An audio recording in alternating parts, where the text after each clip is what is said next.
que recepciona a vitalidade do meio ambiente, para que se equilibre no funcionamento correto do centro cardíaco, que é a sede dos sentimentos, e se exerça o controle do chakra laríngeo, para que se evite dispêndio de palavras. O chamado duplo etérico, que serve de intermediário entre o corpo físico e o próprio perispírito, e que mais tarde se dissolverá no éter ambiente, torna-se muito sensível durante essa operação, num incessante intercâmbio de energias com o meio, assim como as manda de retorno, na forma de combustível gasto que deve ser eliminado. A distribuição do magnetismo é feita sobre todo o tecido perispiritual, ajustando e fortalecendo num admirável labor de captação e aproveitamento de todo o energismo disponível do desencarnante. Nesse momento tão delicado, em que o espírito deve abandonar o seu casulo de carne para alçar-se às esferas edênicas ou, então, devido ao peso de seu magnetismo inferior, cair ou precipitar-se nas regiões trevosas, é que realmente se comprova o valor do grande ensinamento de Jesus: os humildes serão exaltados e os que se exaltam serão humilhados. A vida humilde e benevolente, aí na terra, produz um contínuo refinamento e acúmulo de energias superiores, enquanto que a exaltação pelo orgulho, pela cólera ou por quaisquer outras paixões e violências, representa perigoso dispêndio energético que fortifica o campo das forças inferiores do perispírito, fazendo com que a alma penetre bastante debilitada no plano astral.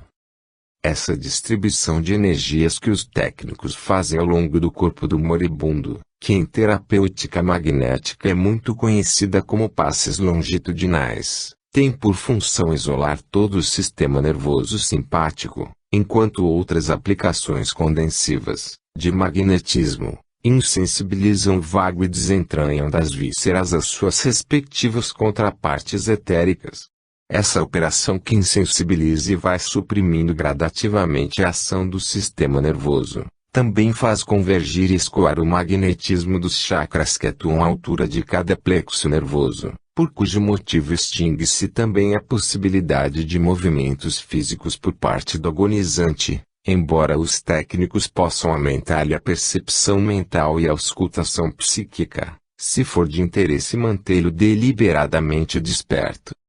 Eis porque os espíritos assistentes das desencarnações costumam propositadamente frenar o centro laríngeo e controlador da voz, para se evitar um verbalismo debilitante ao desencarnante e contraproducente aos familiares que o cercam, decorrente de sua memória demasiadamente aguçada. É o que também me aconteceu na última desencarnação, pois se me aguçou de tal modo o psiquismo, que eu podia pressentir, por via telepática ou intuitiva, todas as emissões de pensamentos daqueles que me cercavam. A inibição do sistema nervoso, que me paralisara os movimentos físicos, fazia refluir a pujança da vida interior do meu espírito, ativando-me energicamente a audição psíquica e me colocando em angústia, pois desejava dizer aos presentes que eu estava vivo e ameaçado da lúgubre possibilidade de ser enterrado vivo. Pergunta: depois dessa intervenção que descreveis, o espírito abandona, então, o corpo físico?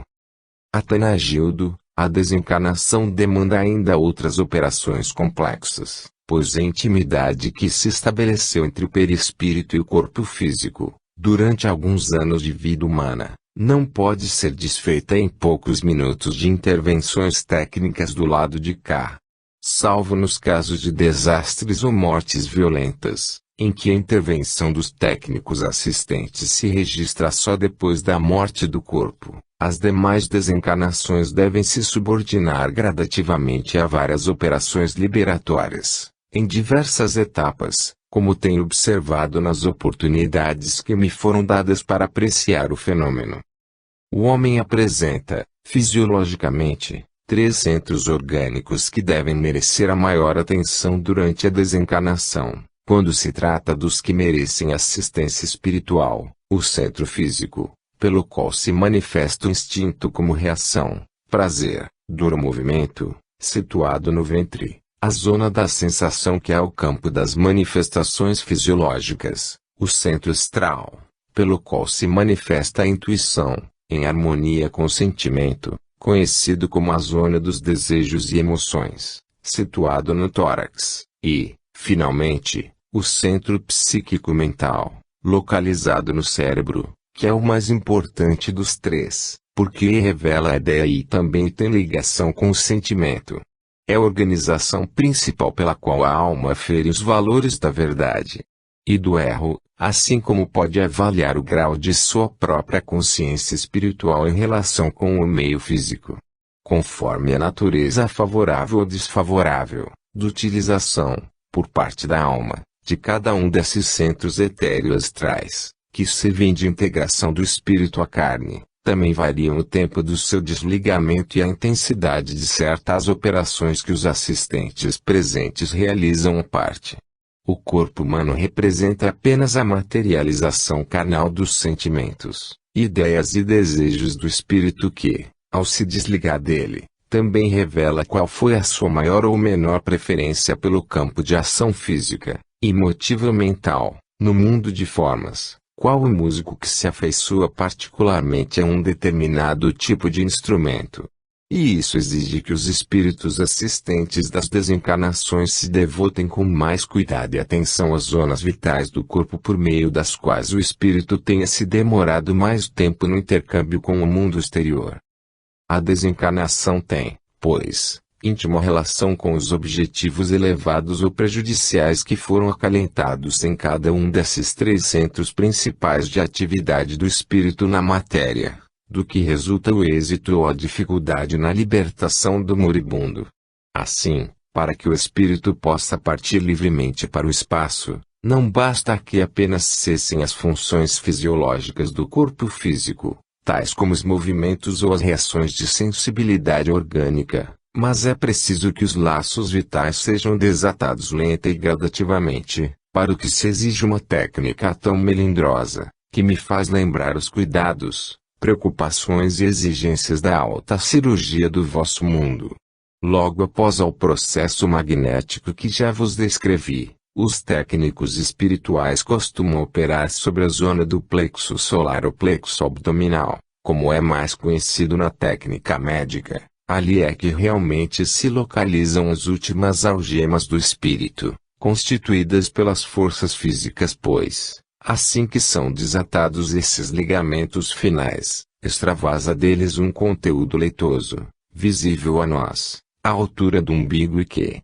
passando para fora do corpo físico, é em seguida aproveitado automaticamente pelo perispírito, que já se encontra agora na fase final de sua desencarnação.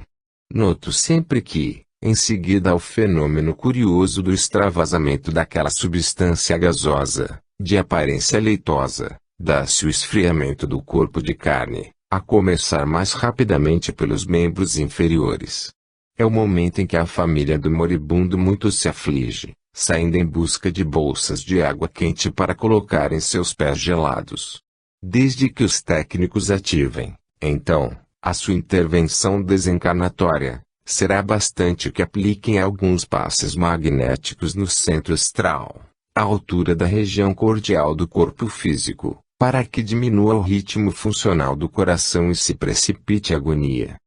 Pergunta: qual o quadro clínico que, para nós encarnados, apresentará o agonizante no momento em que se liberta aquele conteúdo leitoso a que vos referistes há pouco? Atanagildo, não vos esqueçais de que descrevi essa substância leitosa, invisível aos olhos da carne, conforme ela se apresenta à minha visão espiritual pois, embora seja um conteúdo fluídico, a mim se afigura bastante parecido a um gás pastoso e de aspecto leitoso.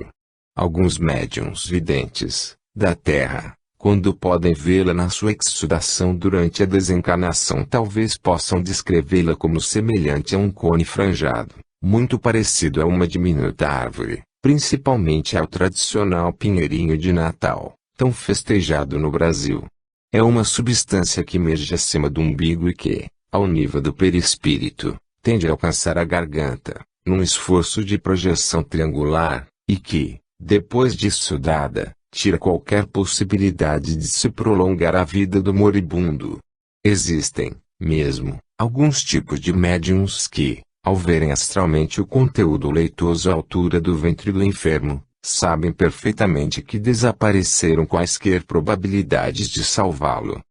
Em seguida ao extravasamento da substância a que me referi, é ela absorvida por uma chama que se situa no centro craniano, cuja luminosidade não encontra analogia na luz física, é composta de um quimismo muito alto, produto da condensação da energia do plano mental superior. A sua cor oscila entre o lilás e o violeta, variando em seus matizes e fulgurações douradas. Essa chama admirável representa o mais importante e derradeiro trabalho do centro psíquico, ou mental na fase desencarnatória, quando absorve a energia intermediária, fornecida pelo centro físico, sediado no ventre, para em seguida compor e sustentar a configuração definitiva do perispírito, que então já se manifesta com vigor no mundo astral. O momento em que extravasa o conteúdo leitoso da zona abdominal e se eleva até ao comando mental, para nutrir o perispírito desencarnado, é justamente a fase aflitiva em que, para a visão física, o agonizante apresenta às vezes o sintoma conhecido da grande falta de ar, ou a chamada grande dispneia, da terminologia médica, despendendo desesperado esforço para sobreviver no mundo físico. Então se trava desesperado embate entre o espírito, que luta para se desprender do casulo da carne, e este que tenta sobreviver através de todos os recursos fornecidos nela, sabedoria instintiva do animal milenário. Recrudescendo os efeitos das medidas liberatórias, surge então a tradicional sororoca, do conhecimento popular, quando já se apagam todas as esperanças de salvação corporal, e o enfermo caminha para o estado de coma. O desencarnante tenta heróicos esforços para poder falar, enquanto a sua mente, bastante aguçada, luta para manter o comando físico, que lhe foge desesperadamente. Mas a imobilidade do centro etérico da laringe, neutralizado em sua função intermediária entre o perispírito e o corpo físico, só lhe permite produzir estertores, que confrangem os presentes. É certo que o desespero e a maior aflição na hora da morte dependem fundamentalmente do grau de evolução espiritual do paciente. Há almas que desencarnam com tal serenidade espiritual, que comparas a sua morte à dos passarinhos, enquanto outras atravessam esse momento na mais cruciante luta para coordenar o raciocínio e fazer apelos verbais, tentando ainda sustentar coeso o organismo que se exaure de sua vitalidade costumeira. O corpo físico, no entanto, batalha heroicamente e arregimenta todas as suas energias instintivas, antes de se render definitivamente às forças que lhe paralisam a vida no mundo material. A motricidade orgânica vibra e pulsa, numa tentativa derradeira de superar a ausência dos estímulos cardíacos, que se põem a diminuir gradativamente. Os dois mundos se digladiam no esforço hercúleo, mas a vitória pertence aos técnicos do além, pois, em seguida a libertação do conteúdo leitoso, a que já me referi, nenhuma força humana conseguirá fazer o desencarnante retornar ao seu centro de vitalidade animal. Pergunta: então é essa a ocasião em que, segundo alguns compêndios espiritualistas, se corta o último fio da vida? Atanagildo: o processo de desencarnação, como vos tenho descrito, caminha por etapas que vão se substituindo gradativamente. Inicia-se, normalmente, com a ação magnética à altura do sistema nervoso, atuando sobre todos os seus gânglios e plexos nervosos. Acentua-se, depois, no ventre, onde se localiza o centro vegetativo ou da sensação instintiva. Prossegue, depois, na região torácica e provoca a disfunção cardíaca, com intervenção no centro do sentimento, para então findar-se no campo da ideia, no centro psíquico e mental, que fica sediado no cérebro. Como é neste último órgão que realmente reside a direção do espírito no comando do seu organismo físico, é também ali que se encontram todas as energias depois de serem libertadas das outras regiões do corpo, lembrando um exército disciplinado que, diante da derrota implacável, concentra-se em torno do seu comando e aguarda, na mais dolorosa expectativa, as últimas ordens de viver ou morrer. Assim como o grande simpático é o nervo que se serve de verdadeiro apoio físico ao corpo astral, o cérebro é o alicerce do veículo mental, e, como tal, deve ser o último a se libertar da vestimenta que comandou durante a vida material. O mesmo poder criador da mente, que sabe aglutinar a substância física para compor o corpo carnal e fazê-lo renascer na terra, logo fica de posse daquele conteúdo leitoso de que temos falado, prende vitalidade usado como sustentação da vida humana, desaba também a configuração definitiva do perispírito liberto do organismo físico, e aquele se toma, então, o novo centro coeso da coletividade atômica do mundo astral. Pergunta: é então na zona cerebral que os técnicos cortam o último laço de união do espírito com o corpo físico? Atanagildo: quando falei de minha desencarnação disse-vos que, no momento exato em que os técnicos deviam estar operando na minha região craniana, para me desligarem definitivamente dos últimos contactos com o corpo físico, fui tomado pela terrível sensação de haver mergulhado no centro de violento trovão, que fez estremecer toda a minha individualidade espiritual. Na realidade, me haviam cortado o chamado cordão prateado cuja citação muitas vezes encontrara nas obras esoteristas terrenas e que significa o último laço a ser rompido pela técnica sideral, a fim de que o espírito se liberte definitivamente do corpo carnal. Mas o momento exato de se romper esse último laço varia de espírito para espírito, pois tenho observado, em muitos casos, que essa operação só é realizada no momento da saída do féretro para o cemitério. Entretanto, existem infelizes almas pecadoras que, devido ao seu desequilíbrio psíquico, não favorecem a intervenção da assistência espiritual na sua desencarnação e, por isso, têm que suportar a fragmentação natural desse cordão prateado, que só se rompe algum tempo depois, no túmulo, fazendo-a sentir todos os fenômenos horrendos da sua própria decomposição cadavérica. Pergunta: essa demora em se romper o cordão prateado, no corpo gelado, pode prestar algum benefício ao desencarnado? Não se trata de uma inútil ligação entre a alma e o corpo já cadavérico.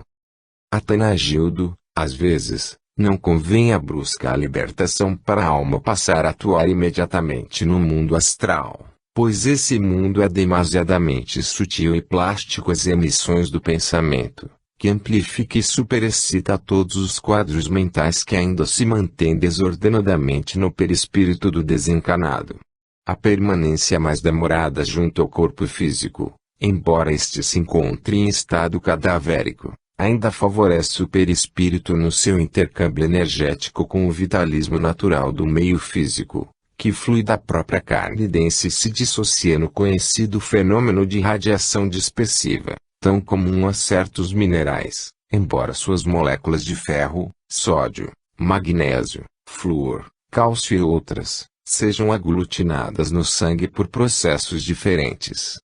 Visto que a matéria é energia condensada, o que já é do conceito científico do vosso mundo, assim que começa a dissolução do corpo físico, essa energia até então acumulada tende a se libertar o mais rapidamente possível. Então, o perispírito, centro energético que atua em plano vibratório mais sutil, faz o aproveitamento automático do magnetismo energético que se irradia do cadáver que foi o seu instrumento vivo no mundo físico. Essa irradiação energética é produto natural do campo mineral do corpo físico, em vias de dissolução no meio terrestre, e pode ser habilmente aproveitada através do sutil cordão prateado, que ainda obriga o espírito à sua focalização mental no mundo físico, ativando e vitalizando as imagens que se lhe sucedem na tela da memória etérica, mas sem conduzi-lo a desatinos, e tornando apenas um espectador de si mesmo.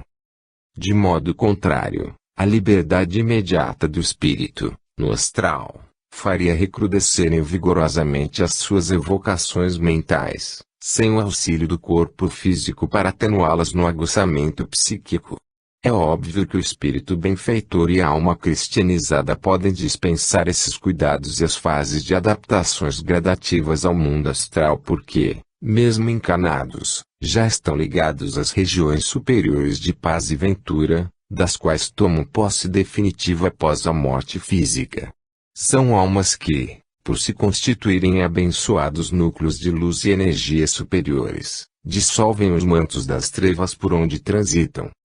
Pergunta: só o perispírito aproveita as emanações radiativas que absorve do corpo físico? Ou este também recebe alguma coisa do organismo perispiritual? Atanagildo: na verdade, o perispírito usufrui das energias magnéticas que se sudam do corpo físico, mas também sustenta ainda este último, pela devolução rítmica das forças do mundo inferior. São duas organizações disciplinadas, que se auxiliam mutuamente até a separação definitiva. Comumente, existem no perispírito certas aderências nocivas e produtos de substâncias astrais que, posteriormente, pesam durante a libertação definitiva do desencarnante, as quais convém que ainda sejam absorvidas pelo cadáver, que neste caso funciona como um condensador ou condutor de impurezas, que depois se dissolverão no seio da terra. Só não ocorre esse processo profilático com as almas mergulhadas nas trevas da rebeldia ou ligadas ainda ao turbilhão das paixões degradantes e que, na figura de repulsivos condensadores vivos, carregam para o astral toda a escória que lhes aderiu ao perispírito. Logo que é cortado o último laço fluídico que liga o perispírito à matéria densa do corpo físico, principia a sua definitiva decomposição. Quantas vezes temeis o sepultamento de alguém, na hora de sua condução ao cemitério, porque ainda notais no cadáver um halo de vitalidade ou de calor? Mas são sabeis que, mal fechais o caixão, as coletividades famélicas dos germes destruidores já se revelam, iniciando a decomposição do cadáver, comprovando que o cordão prateado havia sido seccionado no último momento, por conveniência técnica dos desencarnadores. Pergunta: mas já nos dissestes que certas almas só se libertam do seu cadáver depois do que esse cordão prateado se rompe no túmulo, por cujo motivo elas sentem toda a decomposição do corpo. Não existirá contradição, neste caso, com o fato de o corpo só iniciar a sua decomposição após o corte do último cordão fluídico.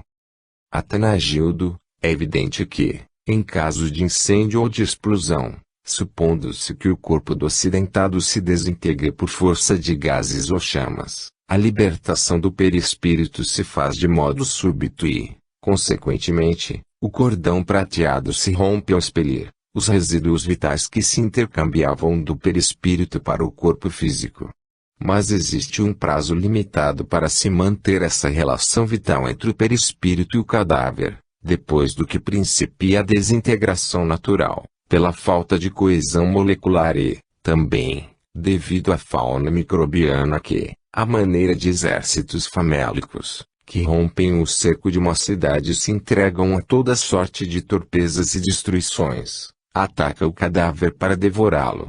Mas, quando o último cordão não se rompe, pela intervenção dos espíritos assistentes das desencarnações ou, no caso de acidentes, explosões ou incinerações que venham desintegrar o corpo imediatamente, o espírito passa a assistir e a viver os horrores da sua decomposição carnal e a se sentir devorado pela insaciabilidade dos vermes vorazes, até a dissolução completa do cadáver. Pergunta: por que motivo tem-se registrado casos em que os corpos de certas criaturas ficam dias e até meses ou anos sem se decompor? Atanagildo: certas criaturas realmente santificadas libertam-se com tal naturalidade e rapidez dos seus corpos físicos, que as energias poderosas do que ainda lhes circulam pelo duplo etérico são absorvidas em sua plenitude vital pelo corpo cadavérico e, assim, o mantém por longo prazo intacto e coeso em sua rede atômica, até se esgotar a vitalidade em reserva, que só flui muito lentamente. Alguns iniciados em yogas conseguem realizar essa operação de modo consciente, ajustando seu esforço mental, poderoso, a dinâmica de sua própria elevação espiritual, e assim certos espíritos transferem um só impacto às suas reservas de forças do seu duplo etérico, em dissolução, para o cadáver ainda sensível. O fenômeno a que Hélio se explica com facilidade, pois a alma, quanto mais distanciada das paixões e dos interesses mundanos, tanto mais se encontra liberta da carne, vivendo antecipadamente grande parte do clima espiritual superior, em que há de se integrar após a morte do corpo físico. Quando chega a hora do falecimento, ela abandona o vestuário carnal rapidamente e deixa ao corpo a poderosa energia que deveria utilizar no retardamento desencarnatório, muito comum aos demais espíritos. E o seu corpo, lembrando a figura de um poderoso mata-borrã, absorve a vitalidade que sobeja do perispírito, com a qual se manterá coeso por algum tempo. Pergunta: a conveniência em que se prolonga assim a coesão do cadáver, depois que o espírito já se libertou dele? Não é o corpo físico coisa de somenos importância para o espírito que parte.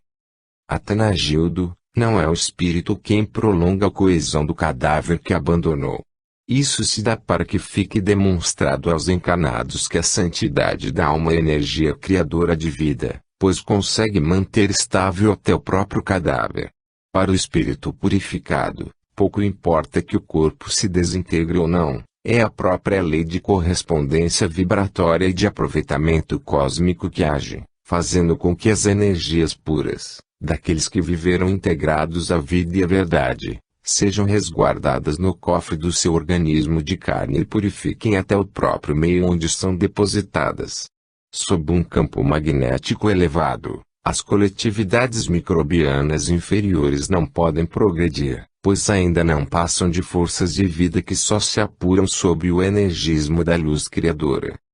Pergunta: no caso desse prolongamento de vitalidade do corpo cadavérico, o espírito desencarnado não sofrerá um dia os efeitos da chegada da decomposição do mesmo? Atanagildo: não. Se assim fora, todos os cadáveres embalsamados tenderiam a aprisionar o espírito desencarnado. No caso de que tratamos, o cadáver não se mantém íntegro porque o espírito ali se acha algemado pelo último cordão fluídico, mas sim devido à grande concentração de energias etéricas que lhe foram transferidas do próprio duplo etérico daquele que partiu, quer por efeito de sua vontade altamente purificada, quer sob a imposição da própria lei de compensação sideral. A desencarnação entre seres muito evoluídos é instantânea, porque as forças purificadas que os envolvem já são intrínsecas do próprio plano espiritual que passarão a habitar após a libertação completa. Não costumais dizer que certas criaturas, depois de mortas, apresentam fisionomia muito serena e sob estranha iluminação, que deixa a impressão de se encontrarem dormindo? É que os seus cadáveres se encontram cercados dessas forças superiores, que deles se irradiam num energismo poderoso, como um centro profilático de proteção e coesão atômica. Pergunta: e por que, em outros casos, os espíritos ficam algemados ao corpo físico e devem sofrer toda a sensação do seu apodrecimento?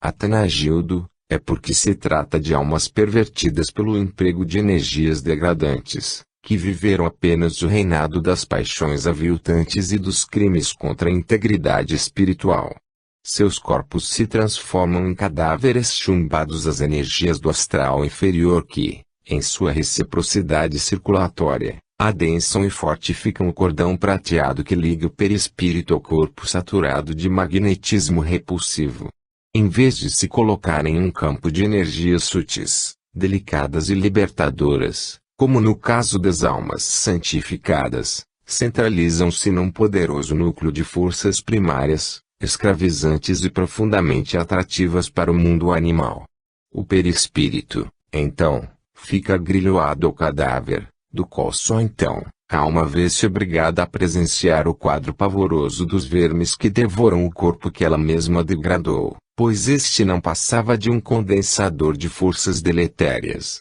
que se dissociam em detestável frequência vibratória do astral inferior. O santo, o yoga, ou mesmo o homem evangelizado, desencarnam mergulhados numa aura de fluidos balsâmicos e paradisíacos, qual a criatura que abandona um ambiente de maus odores para ingressar subitamente num jardim de perfumadas flores primaveris. Mas o espírito delinquente, a alma perversa ou viciada, lembra o homem que, respirando gases mefíticos, deva aspirá-los até a sua completa extinção na própria fonte produtora. Capítulo 20. Noções gerais sobre o astral inferior. Pergunta: que são as regiões abismais, ou mais conhecidas como astral inferior, de cuja existência temos sido informados por algumas comunicações mediúnicas? Atanagildo: trata-se de regiões ou zonas onde se acumulam fluidos deletérios bastante densos e mórbidos, na forma de vastos depósitos de substâncias produzidas pela escória de tudo que a humanidade terrena produz pela sua mente desregrada, assim como são monturos de detritos resultantes das trocas energéticas do metabolismo natural dos seres e da vida planetária. Sob a lei de correspondência vibratória, os fluidos límpidos e diáfanos sempre tendem a se expandir e a se disseminar nas regiões mais altas do astral, onde se fixam na forma de energia sublimada. No entanto, de acordo com a mesma lei, o magnetismo confrangedor e vil propende a baixar para os níveis inferiores que circundam o orbe terráqueo, constituindo-se na carga residual, densa e letárgica, que bem merece a denominação de zonas abismais ou astral inferior. É conveniente lembrar-vos de que no além se modificam todas as escalas e os padrões de medidas conhecidas no mundo físico. Assim, quando nos referimos às zonas altas ou zonas baixas, queremos aludir, com mais justeza, às zonas interiores ou exteriores, que se distinguem, entre si, conforme a natureza dos seus fluidos. Algumas regiões astrais se assemelham à emulsão sensível das chapas fotográficas, com a propriedade de fixar todas as emanações perturbadas da mente humana, como sejam o medo, a tristeza, a cólera, a inveja, a angústia, o ciúme e a luxúria, a avareza e todas as demais consequências da insatisfeita e contraditória conduta da humanidade. Os densos lençóis fluídicos, que ali se acumulam, lembram espessa e monstruosa tela de magnetismo, refletindo um turbilhão de imagens deformadas. Pergunta: temos lido obras mediúnicas em que os espíritos falam de tempestades nas regiões do astral inferior. Como entendê-las?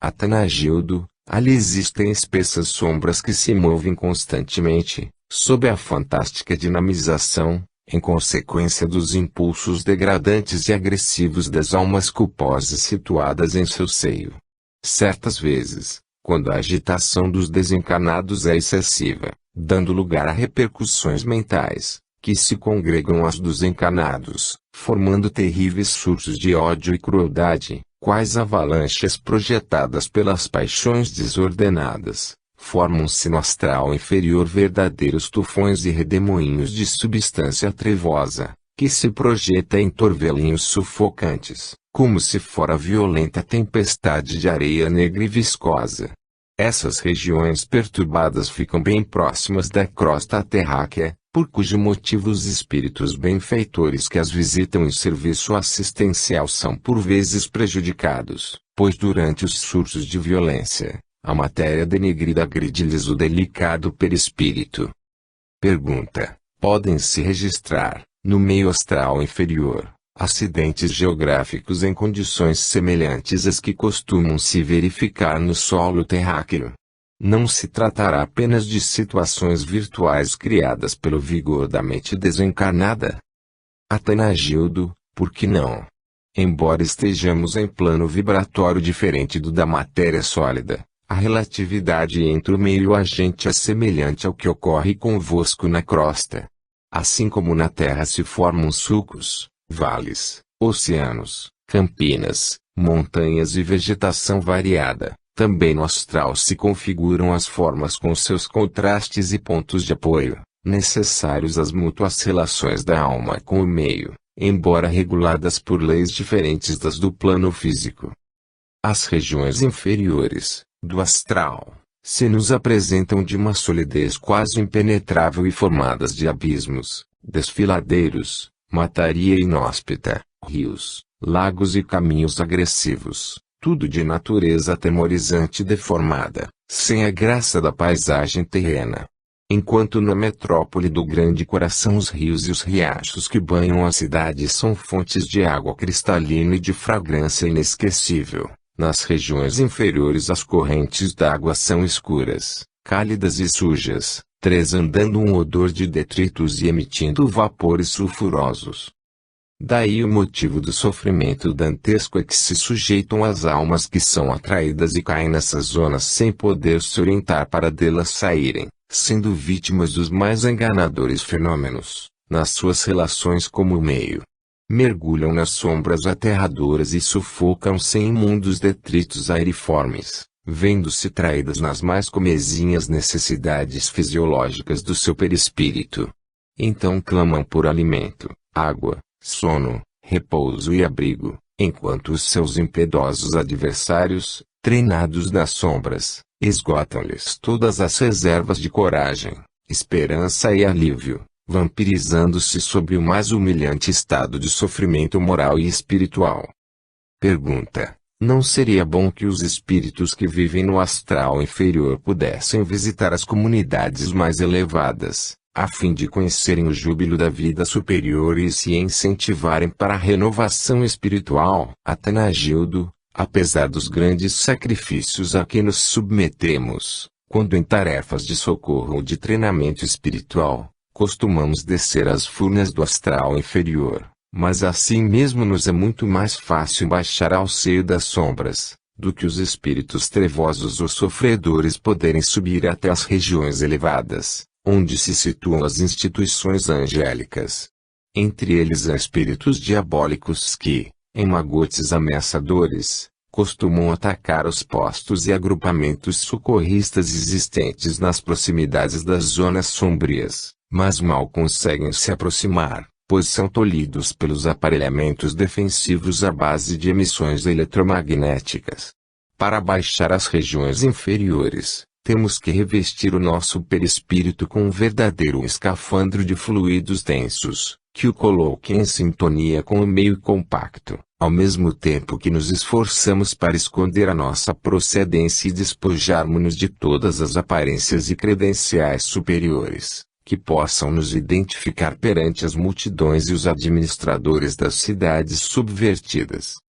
Na suposição de tais espíritos inferiores poderem subir até a nossa metrópole, o fenômeno se inverteria, pois eles teriam que se desvencilhar completamente do seu manto de trevas, para poderem obter a extrema leveza perispiritual para sua ascensão às esferas paradisíacas. Isso só lhes seria possível se substituíssem a crueldade pela ternura, o egoísmo pelo altruísmo, o orgulho pela humildade e a luxúria pela castidade, por ser este o único processo para poderem se equilibrar no ambiente sutil e purificado das metrópoles celestiais.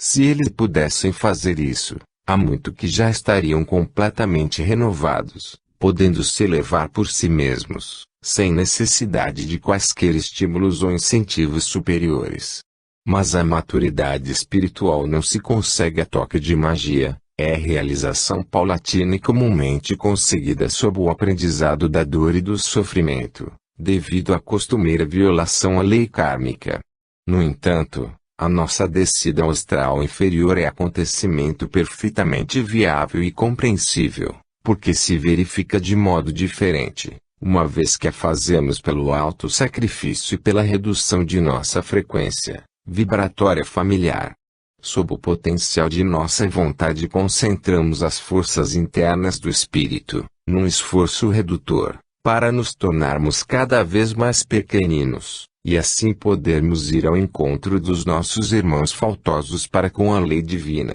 E assim mesmo não podemos deixar de reconhecer quão diminutos ainda somos ante a imensidade da vida cósmica.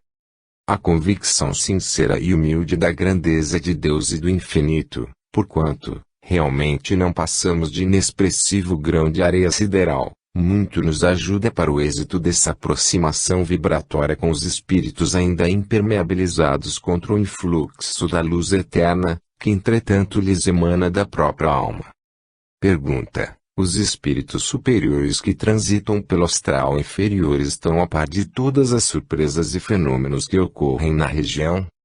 Atanagildo: mesmo para os espíritos já bastante treinados nessas excursões sombrias, e que para ali se dirigem com o objetivo de socorro espiritual ou de aprendizado, as surpresas são atemorizantes, pois não são conhecedores absolutos de todas as misérias da vida exótica que existe oculta nas profundezas do astral inferior da Terra. Todas as sensações de júbilo e de poesia sideral, que são comuns nos agrupamentos superiores e nas cidades elevadas, desaparecem à medida que seus moradores descem para as regiões inferiores, onde o cenário se reveste de um fundo tétrico e de uma vida que apavora e repugna, onde se defrontam com formas vivas as mais inconcebíveis à imaginação humana. São quadros de torturas e excentricidades que ultrapassam a tudo o que se poderia conhecer de mais fecundo na literatura das lendas e das fantasias mórbidas.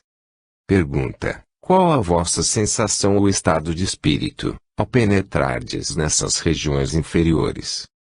Atanagildo: quando penetro em tais regiões, sinto-me num mundo estranho e mórbido, dominado por uma atmosfera silenciosamente anormal, prenunciando algum acontecimento terrível. Esse espantoso e atemorizante silêncio é quebrado, de súbito, por brados, uivos, blasfêmias, gargalhar sinistro e por medonhas agitações e revoltas, que então movimentam toda a paisagem sombria e a superexcitam com uma misteriosa sensação de terror. A sua vegetação é tristonha, imitando perfeitamente o cenário de fundo das velhas histórias de bruxas, duendes e fantasmas horripilantes. Alguns arvoredos são cobertos de folhas agitadas que parecem agressivas e revoluteiam em movimentos ferozes. Outros se mostram desfolhados e erguem seus braços nus em resignada tortura vegetal, como enfeites fúnebres de uma paisagem de fuligem gasosa. Mas, apesar do aspecto repulsivo e amedrontador dessa vegetação, percebe-se-lhe a força de uma vida poderosa e oculta, que parece angustiada e oprimida em sua vigorosa eclosão vegetativa, proveniente do grande potencial que nutre os reinos inferiores da existência planetária. Desde a mais sutil lâmina de capim, o mais diminuto inseto, até o vegetal mais prodigioso e o animal mais gigantesco, tudo se apresenta ameaçador e sinistro. Certa vez, após algum tempo de cuidadosa observação, surpreendi-me ao comprovar que, por detrás daqueles aspectos agressivos, havia também uma sensação misteriosa de medo, como se tudo auscultasse uma incessante e estranha ameaça na atmosfera triste e lúgubre.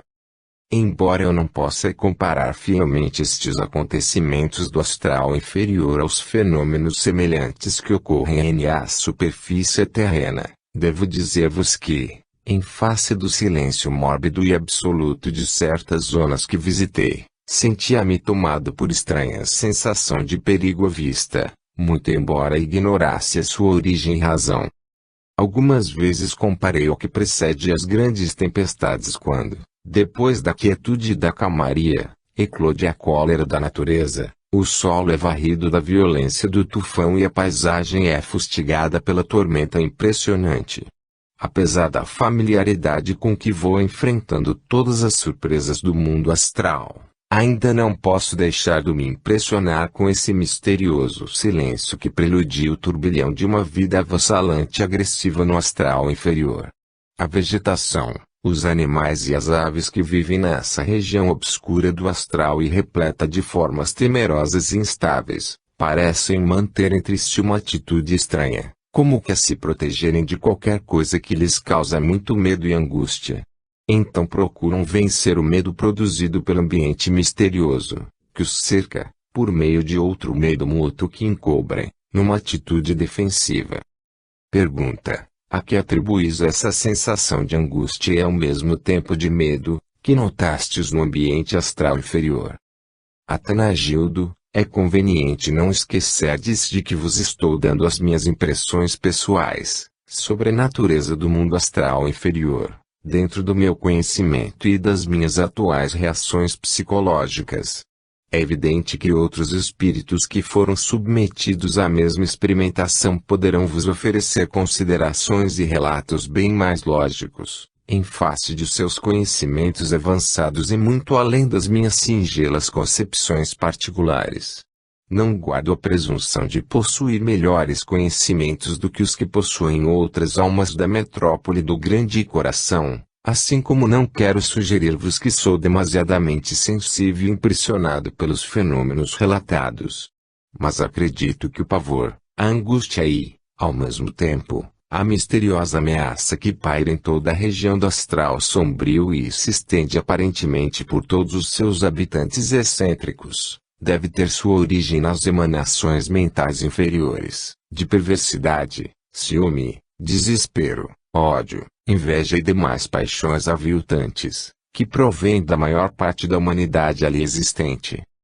Enquanto a vegetação, as aves, os animais e as coisas que existem nas colônias e cidades elevadas são prenhes de vida, ternas e comunicativas, a se nutrirem pelos esplendores da luz que as envolve continuamente. No astral sombrio a falta de luminosidade interior produz o ambiente infecto e oprime o livre fluxo da seiva criadora, do que resulta o aspecto torturado e apavorante, que domina todas as coisas ali existentes.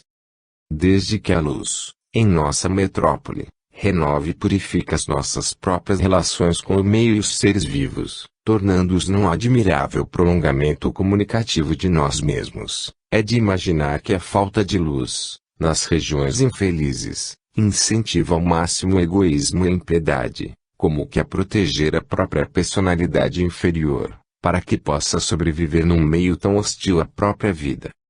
Capítulo 21 Noções sobre as cidades do astral inferior. Pergunta: se nas cidades do astral superior só ingressam espíritos elevados, é de crer que no astral inferior também existam cidades onde vivem os retardados em sua evolução espiritual, não é assim? Atanagildo: justamente, e a maioria dessas cidades inferiores é relativamente organizada pois, embora se congreguem ali os piores malfeitores, cruéis verdugos e espíritos que se desbragam em extremo no mundo da carne, muitos deles são representantes das mais destacadas profissões humanas e também egressos de famosas academias terrenas. Há nelas desde o médico que no mundo material fez da dor humana um exclusivo balcão de negócios insensatos, o engenheiro desonesto que se locupletou com as negociatas escusas, o político que ludibriou os seus eleitores, o advogado chicanista, o militar que praticou injustiça à sombra das forças armadas, o administrador que dilapidou os cofres do patrimônio público, até a mulher formosa, que erigiu um trono de joias e bens sobre o prejuízo alheio. Ainda se pode encontrar nessa mole dantesca o sacerdote católico, que conspurcou a santidade de sua igreja, o ocultista que abusou dos seus poderes para o seu exclusivo favorecimento, o médium espírita inescrupuloso, que trocou os bens do alto pelos prazeres perigosos do mundo, o pastor puritano, mas avaro e cruel, e o macumbeiro que, através da amizade do preto velho e do índio ingênuo, montou progressivo negócio com o despacho na encruzilhada. Em virtude da espécie de espíritos de todos os matizes e profissões, que ali se congregam, vítimas dos seus próprios delitos execráveis, muitos de raciocínios geniais mas endurecidos de coração aliam-se então sob recíprocos esforços de interesse em comum, para maior êxito nos seus objetivos diabólicos. O seu extremo egoísmo e cupidez os leva a se organizarem para o cultivo do melhor para si e seus comparsas, usufruindo o máximo requinte de satisfações e domínio na atmosfera deletéria. Quando examinei os setores administrativos de uma dessas cidades, em comunidades do astral inferior, não pude deixar de reconhecer o toque de competência do engenheiro na construção de certos palácios e logradouros públicos destinados aos mais felizes, embora traíssem exagerada suntuosidade infantil e o conforto medieval, percebi alguns arremedos de dispensários médicos, que deviam, porém, ser de exclusividade dos fiéis prosélitos e senhores da comunidade inferior.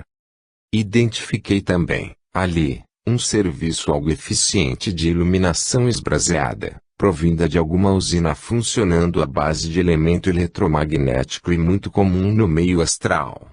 Essa energia tanto usavam para benefício da coletividade, como para fins de domínio sobre as zonas desamparadas e contra a penetração de massas sofredoras que eram vindas dos extremos dos subúrbios. Embora não me fosse dado penetrar na intimidade daquele povo egocêntrico, após muitas reflexões e observações sobre o que se me apresentava à visão, verifiquei que a cidade se assemelhava a um gigantesco losango, em cujas pontas ficavam sórdidos subúrbios, que se estendiam por muitos quilômetros de vastas zonas abismais, completamente atulhadas de criaturas, num pavoroso caos de dores e sofrimentos, como se fossem magotes de prisioneiros provenientes dos campos de concentração da última guerra terrena.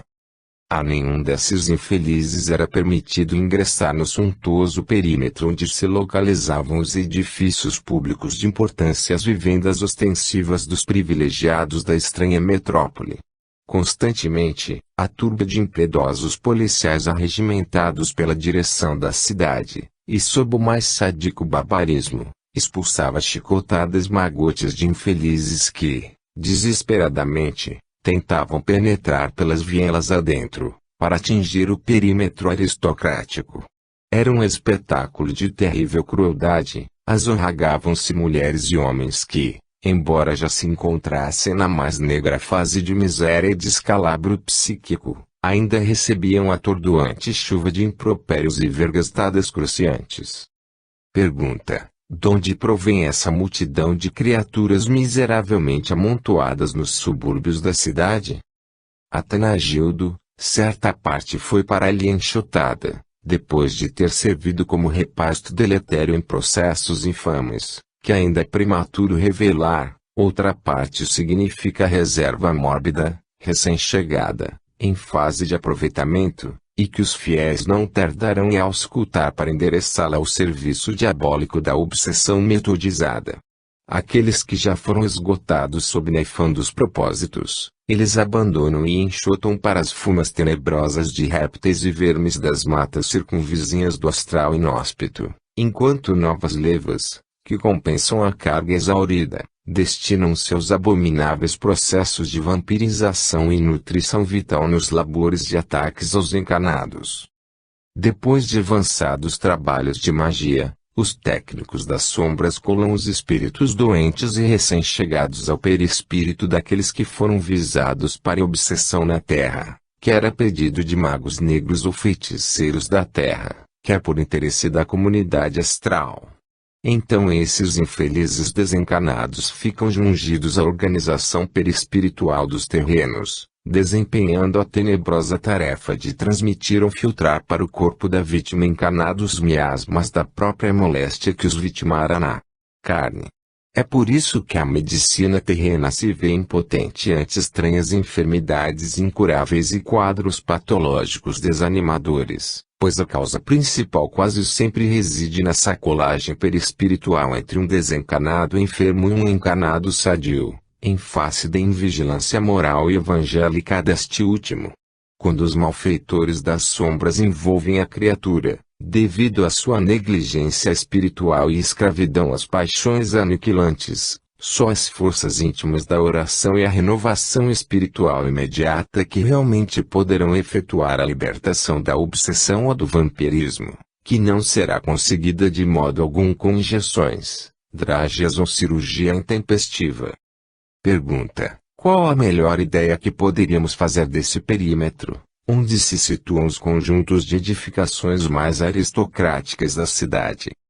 Atanagildo: podeis imaginá-lo como sendo uma quadra urbana de uma metrópole terrena, em cuja área, bem grande, habitam os administradores, juízes, artistas, cientistas, cortesãos e executores judiciais, que imitam bastante o Fausto desregrado das cortes sensualistas orientais. O aspecto geral e impiedoso de todas as energias das criaturas escravas, que devem servir a todas as satisfações mórbidas e ser comumente utilizadas como instrumentos vivos para toda espécie de obsessões e vinganças contra os encanados. Através de informações de entidades benfeitoras ali disfarçadas, sob da existência de organizado serviço de natureza obsessiva contra os terrenos, com o domínio execrável e completo sobre muitos grupos de encanados, que se transformam para eles em objetos vivos, ao corresponderem às abomináveis sensações dos malfeitores desencanados.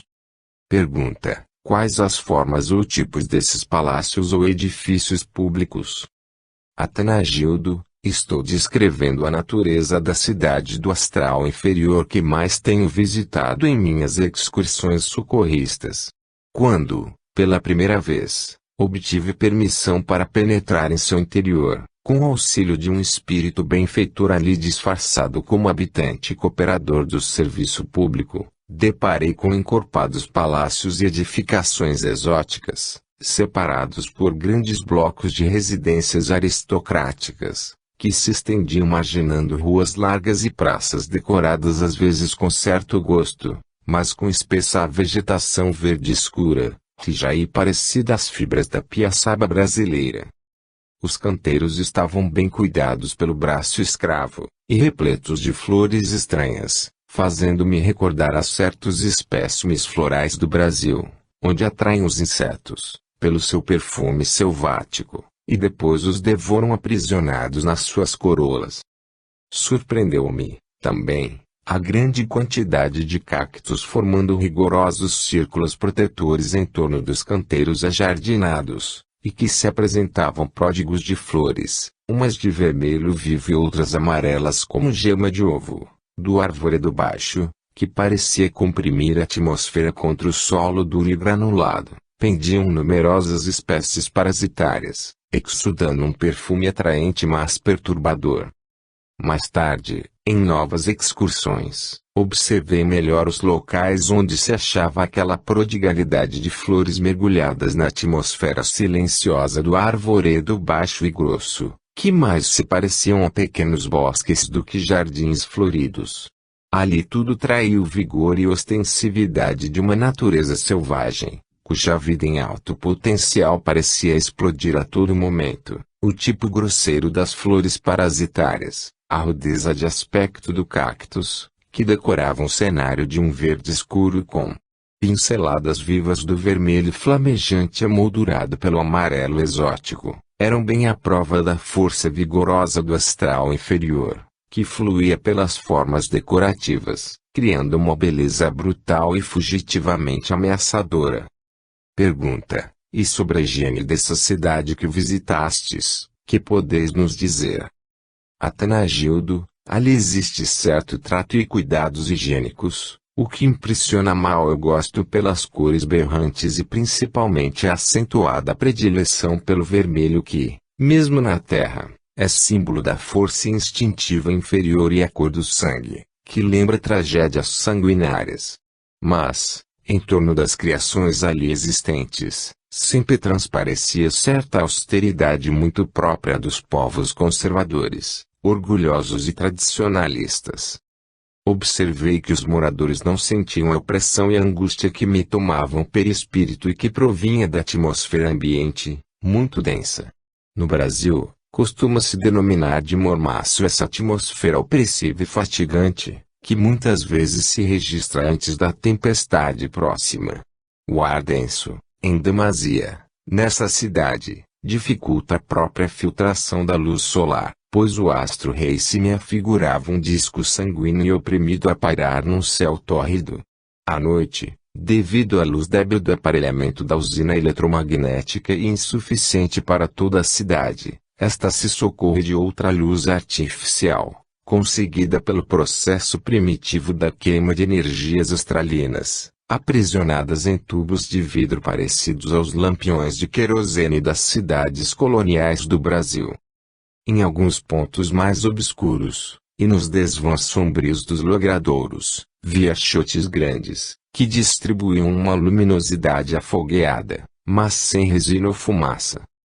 Ao afastar-me do centro principal, onde se acomodavam o casario aristocrático e as instituições administrativas, a iluminação da cidade me parecia igual a um grande incêndio visto à distância e retratado na tela densa da noite enevoada. Pergunta: quais os tipos característicos